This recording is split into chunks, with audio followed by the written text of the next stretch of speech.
Gràcies, senyor Monrós. Ara farem un torn per el posicionament. Senyor Rafa Jiménez. Sí, gràcies. Respecte a la moció 31, moció per millorar la difusió i la coneixença dels actes de la ciutat, sí que és veritat que amb aquestes modificacions ha quedat bastant més ben definida al nostre gust i en aquest cas la votarem a favor. La 33, la moció per donar suport a que Barcelona aculli la seu de l'Agència Europea del Medicament, com ja han comentat abans, a favor. I la 32, la moció per conservar l'arbrat de la ciutat, sí que agraïm l'esforç d'adaptar-la una mica ja després coneixent la informació de l'àrea a la realitat que tenim al municipi. Sí que és veritat i s'ha de reconèixer que a nivell de comunicació s'ha de fer un esforç. És un tema que em sembla que gairebé tots estarem d'acord que s'ha comunicat d'una forma no efectiva, o sigui, no ha arribat la informació d'una forma, diguem, explícita a tothom. Però d'aquí sí que volia una mica, és una mica el mateix tema que amb la moció de la qualitat de l'aire. Tampoc es pot frivolitzar amb certes coses i parlar de tala indiscriminada o parlar de... Són temes que, més que res, són decisions tècniques de treballadors de l'Ajuntament i s'ha de tenir un respecte també al treball de les persones que treballen dintre de les àrees. Més enllà de posar en valor allò de la sensibilitat política en un tema o en un altre. El tema de l'arbrat és un tema que atén a uns informes. En aquesta ciutat tenim classificat tots els arbres de la ciutat, tots tenen una fitxa on marca l'espècie, marca l'estat de salut i hi ha uns informes tècnics que són bastant extensos, a més, em sembla que són 9 llibres d'aquest gruix, que expliquen una mica tota la situació.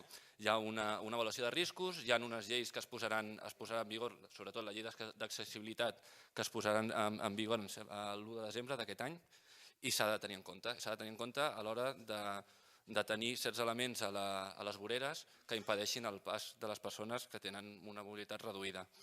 En aquest sentit, sí que hi ha hagut també la possibilitat de debatre amb algunes persones d'altres grups i amb unes altres sensibilitats també per xarxes i tal, aquests debats que es tenen de vegades, que és veritat que també s'ha de reconèixer que s'ha de treballar no només en aquest sentit, sinó a l'hora de treure pilots, de treure motos a les voreres, doncs totes aquestes coses s'han de tenir cura perquè és un element de mobilitat, és un element de seguretat i perquè la gent que tingui segons quines dificultats pugui anar per la ciutat amb totes les facilitats.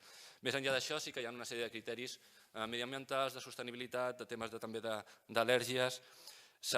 O sigui, al final el que es proposa, o a la línia que porta el futur pla director de l'arbrat que es farà en aquesta ciutat, no és ni més ni menys que les que es proposen a moltes altres ciutats, ja no de Catalunya, sinó d'arreu d'Europa. I Barcelona, per exemple, fa poc, no sé si va ser també el dijous passat, o va tornar una nota de premsa, on l'últim apartat ho deixava ben clar, no cal tenir més arbres, sinó tenir més cobertura verda i de millor qualitat.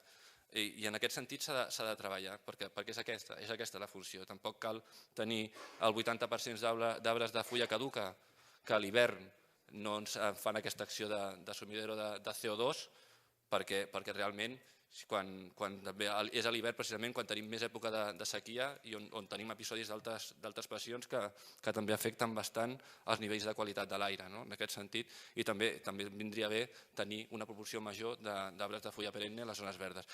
Tots aquests criteris són criteris que es tenen de forma tècnica i que s'han d'explicar, i és veritat que no s'han explicat d'una forma correcta. En aquest sentit, jo crec que la moció ara està molt ben encaminada i votaré a favor.